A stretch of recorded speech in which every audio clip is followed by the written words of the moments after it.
முதல்ல கூட சூர்யா பண்ற ஃபைட் சீன்ஸ் ஓகே. பட் என்ன ஒரு உறுத்தலான ஒரு சீன் அப்படின்னா, முதல்ல வந்துட்டு ஒரு பையன் கால கடிச்சுங்க. அந்த சூர்யாஜி வந்து கீழ இருந்து தாடில குத்துனதுக்கு அப்புறம் அப்படியே அது வாய தொறக்குது. அந்த பையனோட கால் எடுத்து பொண்ணாப்புல அப்படியே வெளிய விடுவாரு. இந்த மாதிரி mass scenes, attraction scenes, clap scenes எல்லாமே இந்த படத்துல இருக்கு. பட் அவனால எதுவுமே என்ஜாய் பண்ண முடியல.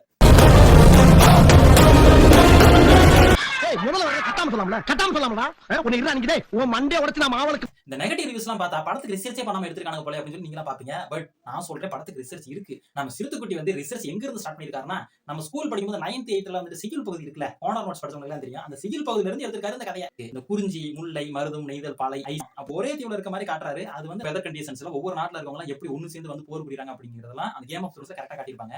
பட் இதுல பார்த்தா நம்மளுக்கு அவங்க வேற வேற நாட்டுல இருந்து வர்றாங்களா இல்ல அப்படின்னா வந்து ஒரே தீவுல இருக்கா அந்த வெதர் கண்டிஷன்ஸ்லாம் எப்படி ஒரே தீவுல இருக்கா அப்படின்னா வருது. அளவுக்கு இவங்க அவுட் கொடுத்தாங்களாங்கிறது தான் தெரியல. உங்க ஆமத்திங்க 30,000 40,000 விளக்கு வச்சு விட்டியாடா. நானாலும் எல்லாம் மனுஷ ஜென்மம் தானா.